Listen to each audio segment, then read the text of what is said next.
so by popular demand, this is my recipe for twice baked potatoes. Alright, so here's a good estimation of the recipe for one potato.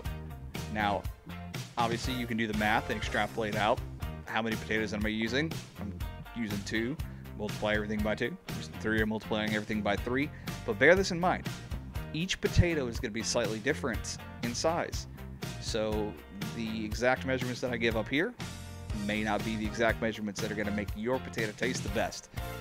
After you've done it a couple times, you'll just kind of start to get the hang of it and you'll be able to eyeball it, which is essentially what I do every time by now.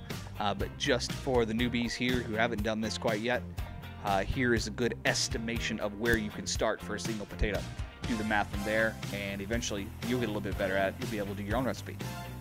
And of course, it's going to start with picking out the right baking potato. I just use standard old Idaho baking potatoes. They get the job done. But when you pick them out, you're going to want to pick ones that are nice and fat. You don't want them to be too round. You do want to still have the oval shape of the potato, but you do want the ones that are nice and fat. If they're misshapen, if they're narrow at one end and fat at the other end, it's going to give you a hard time. Now, as you might have guessed, the first step in doing a twice baked potato is baking it the first time. And nothing special here. You could bake them in the oven if you wanted to take the time to do that. If you do that, you can make the skin real nice by brushing it with a little bit of olive oil and kind of sprinkling it with some seasoning, some salt and pepper, or of course I prefer Tony's. You can season it up like that and bake it in the oven, and that skin will get all nice and baked as well. But you don't have to go through all that. I usually pop mine in the microwave just to bake them the first time because the magic's going to happen after they're baked. So once you bake it the first time and once it's tender all the way through and you can tell that your potato is ready to go, when you can stick a toothpick in it, you don't get much resistance. The toothpick just kind of goes right in. Then you know you're ready to rock and roll. Now, gutting the potato out is what's going to take the most practice at first. But kind of what you want to do is use your spoon and kind of dig in a little bit and just take a little cork out of the top of it like that just to get you started. And then you can use that spoon. Don't dig down too deep right here.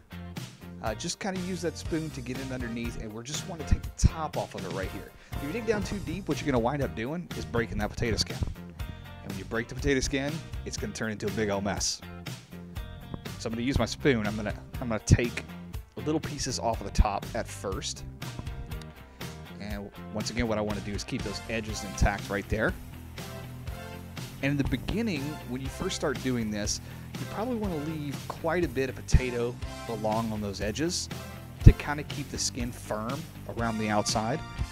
But eventually, once you start getting better at it, you can start kind of carving a little bit extra of that potato off there, and you don't leave much of that potato around that skin. You leave just enough to keep that skin supported so that it keeps its shape. But here I'm digging down a little bit further each time. Taking all the insides of this potato out of here. I ruined a lot of potatoes getting started doing this. So you may want to practice before it comes game time. Nothing wrong with making yourself a nice twice baked potato every now and then anyway. So I'm going to take all this potato out all the way as close to the skin as I dare here and get as much of that inside of the potato out of there as possible.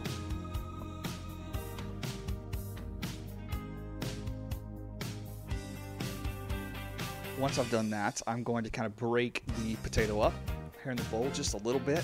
I'm going to start with a little bit of chicken broth here. About 1/8 of a cup. I actually put 1/4 of a cup here, so I'm going to get about half of it out of here. About 1/8 of a cup, I just dissolve bouillon. You can use either the bouillon cubes, but I actually use the bouillon powder. It makes it pretty easy. If you don't want to do the broth, use butter. I decided that the broth actually tastes a little bit better than the butter, but you could use a couple big pats of butter instead of the broth. Then you're going to use a little bit of Tony's, season it up real good.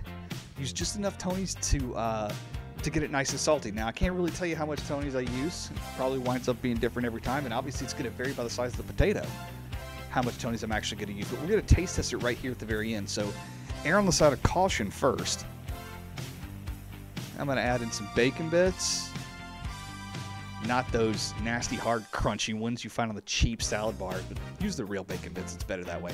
And I'm also going to use casserole cheese here instead of just cheddar cheese. The casserole cheese has cheddar and Monterey Jack and American. I think some mozzarella in it as well, so it's a little bit creamier. If you can find that cheese blend, use that. If not, cheddar will work just fine for you. And for this size of potato, I use about a cup. Now, I don't usually measure this. This is something that you're going to learn to eyeball after you've done it a few times. And once again, depending on the size of the potato, you could use a different amount every time. So I got my cheese in there. I'm going to do sour cream for this size of potato. I think about half a cup will do the trick. But for your size of potato, you're just going to have to figure it out, kind of eyeballing it there. Once again, if you err on the side of caution, you can always put a little bit more in. So what I'm going to do is get all the sour cream in here, and then we got to start mashing it up. And what I eventually want is a very good consistency, sort of like mashed potatoes. It's obviously going to be a little bit more lumpy than mashed potatoes, but I want to use my spoon and mix it up and chop it up real good and get it in there until it's nice and creamy.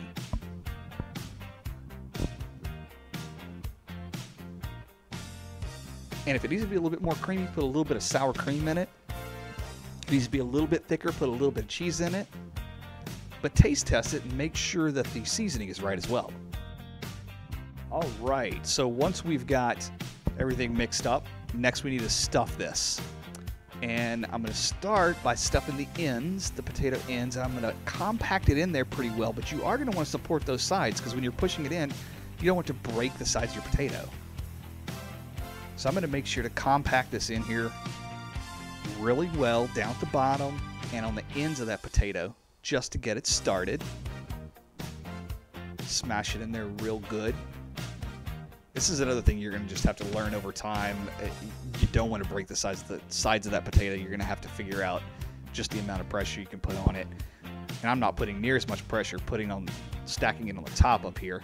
But I do want to compact it down a bit because obviously we've got a lot more filling than we had that was originally in that potato because we added sour cream and cheese to it. So I'm just going to shape this up real good, and it should hold its shape pretty well. And so this is what it's going to look like right before it goes in the oven. Now I'm going to bake these guys at about 400 or 450 degrees. I usually turn the oven up really hot and just kind of keep an eye on them. Ovens vary. I use a gas oven and this thing gets it done pretty quick, but I wouldn't imagine that it's going to take any more than about 15 or 20 minutes that hot. But what you want to do is just take a look at it. Remember, everything's already cooked and ready to go. You just want to watch the top of it until it starts to brown up. Once it gets nice and golden brown on the top and it looks like it's kind of getting crispy, you're ready to rock.